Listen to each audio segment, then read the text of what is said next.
class 7. This is the history. First clip of chapter 4 Mughal empire. इस chapter को चलिए शुरू करते हैं. पिछले चैप्टर में आपने लास्ट में क्या देखा कि दिल्ली सल्तनत का लास्ट रूलर डायनेस्टीज था लोधी डायनेस्टीज, और लास्ट रूलर था इब्राहिम लोधी. तो इब्राहिम लोधी बहुत ही क्रूर और इनफिशिएंट रूलर था. उसी को हराने के लिए दो व्यक्ति, एक था पंजाब का गवर्नर दौलत खान और दूसरा था मेवाड़ का रूलर राणा सांगा. दोनों ने मिल करके बाबर को इनवाइट किया इंडिया पे अटैक करने के लिए.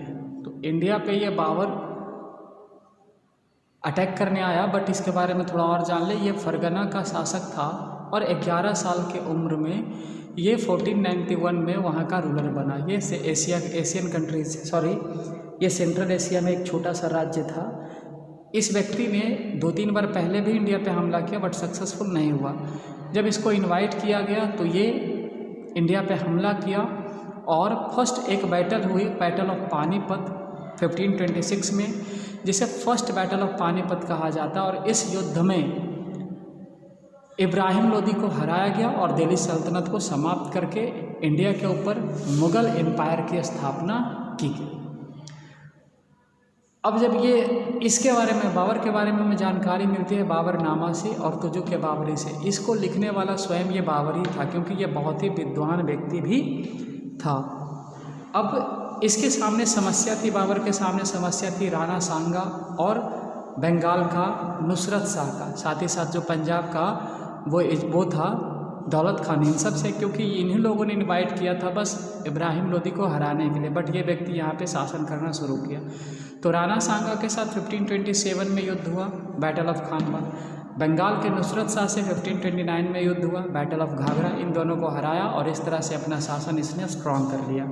इसकी मृत्यु होती है 30 दिसंबर 1530 को. लेकिन मरने से पहले ये अपना एम्पायर इंडस टू बिहार, यानी वेस्ट में इंडस से बिहार तक और नॉर्थ में हिमालय से साउथ में ग्वालियर तक अपना एम्पायर स्टेबल कर चुका होता है. और जब ये मरता है तो इसको दफन किया जाता है आगरा में. बाद में इसी की इच्छा के अनुसार इसे काबुल लेकर के चले जाया जाता है इसके शव को. इसके बाद अगला रूलर होता है हुमायूं, जो आप यहाँ पे देख रहे हैं, इसी का बेटा होता है. तो हुमायूं के अलावा 3 और उसके भाई थे, कमरान, हिंदल और अस्कारी. बट इन तीनों में ये बड़ा था तो यही रूलर बना. और जब ये रूलर बना तो इसका जो लाइफ था बहुत ही कॉम्प्लिकेटेड था. इसके लाइफ को हमने यहाँ पे 4 फेज में शो ऑफ किया है. 1530 to 1556, 30 to 40 का जो फेज था, इस फेज में इसने बिहार के शेरशाह से 2 बार युद्ध किया और गुजरात के बहादुर शाह से युद्ध किया, दोनों को हराया. बट इसी शेरशाह ने अगले फेज 40 to 45 के बीच में शेरशाह ने हुमायूं को हरा दिया बैटल ऑफ चंदेरी में. फिर अगला फेज में 45 to 55 में ये व्यक्ति क्या किया, रिकवर करने की कोशिश किया जिसको ये हारा था और काबुल को अपना बेस बनाया. और 1555 to 66 के बीच में इसने फिर से दिल्ली पे कब्जा कर लिया और इसकी मृत्यु हो जाती है 1556 में. तो हुमायूं के बारे में हमें पता चलता है हुमायूं नामा से, जिसको लिखने वाला कैरेक्टर है गुलबदन बेगम.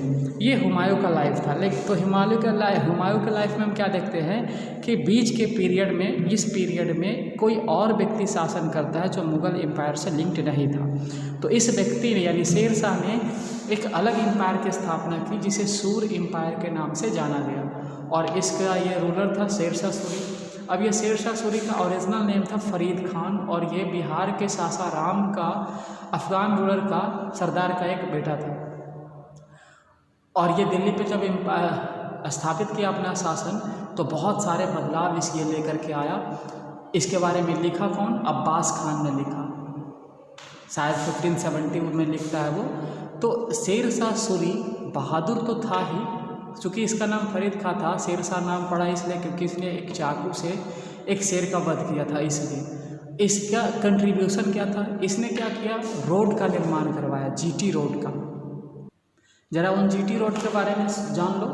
ये जो जीटी रोड है इसको ग्रांड ट्रंक रोड कहते हैं, जिसको उस समय सड़क ए आजम और हाईवे के नाम से जाना जाता था। ये बंगाल में सोनार गांव से पंजाब में लाहौर तक फैला हुआ था। साथ ही साथ ये मुल्तान को भी कनेक्ट करता था।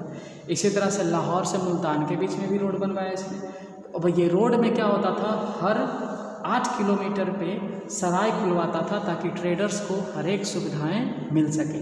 इसी के वजह से इसके एम्पायर में एडमिनिस्ट्रेटिव सिस्टम बहुत अच्छा रहा, ट्रेडर्स बहुत अच्छा रहा, और इसने एक करेंसी भी इंट्रोड्यूस किया जिसे रुपया कहा जाता, और यही रुपया हम लोग 100 साल तक जानते रहे, 1 रुपये का सिक्का।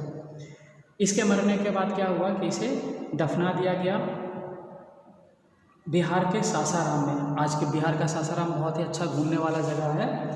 एंड इसके मरने के बाद इसके रूलर कमज़ोर होने लगे, जिसकी वजह से 1555 में फिर से हुमायूं ने दिल्ली को सीज कर दिया। तो इसके बाद यानी हुमायूं के बाद, ये हुमायूं सेकेंड रूलर है मुगल एम्पायर का, और हुमायूं के बाद अगला रूलर उसका बेटा आता है अकबर, 1556 to 1605, लंबा शासन करने वाला और मुगल एम्पायर का सबसे महान रूलर। ये व्यक्ति, इस व्यक्ति का जन्म होता है 14 नवंबर 1542 को अमरकोट में यानी सिंध में, और इसके माँ का नाम था हमीदा बानो बेगम। यानी जब ये बाहर था इसका बाप दिल्ली से निकाल दिया गया था अगले एक फेज़ में शेरशाह के द्वारा, तो उसी समय इसकी जन्म हुआ।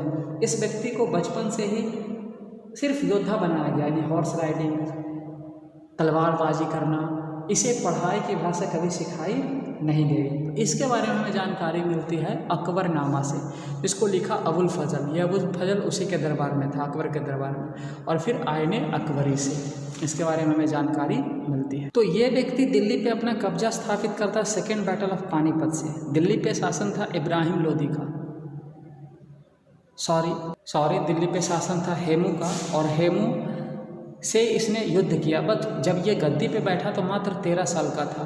तो इसके सपोर्टर में था बैरम खां।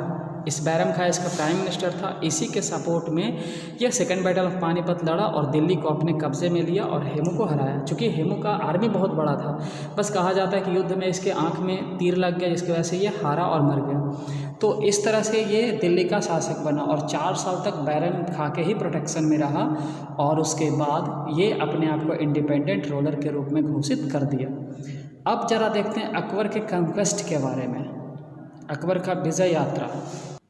ये रहा अकबर का विजय यात्रा। सबसे पहले वो जीता 1561 में मालवा, फिर 1568 में चित्तौड़ रणथंभौर, उसके बाद 1573 में गुजरात। इस तरह से वो बहुत सारे राज्यों को जीतता गया। उसने बुलंद दरवाज़ा फतेहपुर सिकरी में बनवाया। 1576 में बंगाल, एंड 1587 आते आते ये लगभग जो भी हिस्सा था नॉर्थ इंडिया का वो सबको जीता। फिर 1600 में साउथ में डेक्कन में अहमदनगर को जीता। इस तरह से ये पूरे इंडिया का महान रूलर बना। अब ये सब जो रूलर थे अपने आप को बादशाह या पादशाह कहते थे, जिसका मतलब होता था सुल्तान। यानी दिल्ली सल्तनत में राजा अपने आप को सुल्तान कहता था और ये लोग बादशाह, इसका मतलब उससे पावरफुल और उससे पवित्र। इसके अलावा इन तीनों रूलर यानी बाबर, हुमायूं और अकबर के बाद हम देखेंगे और 3 रूलर के बारे में। यानी मुगल एम्पायर का जो पीरियड है वो 1526 से स्टार्ट होता है और चलता है 1707 तक, और यहीं आपका डायनेस्टी का जो हिस्ट्री होता है वो मिडाइवल पीरियड का हिस्ट्री यहाँ पे कंप्लीट होगा इस चैप्टर के साथ, और फिर इसके हम अलग पहलुओं को अगले क्लिप में देखेंगे। ये रहा इसका वर्ड मीनिंग।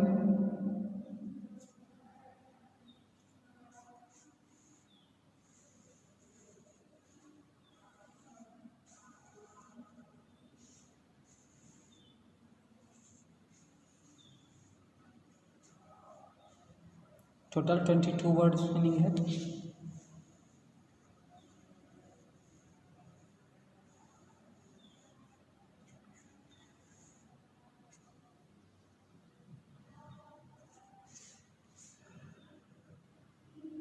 That's all.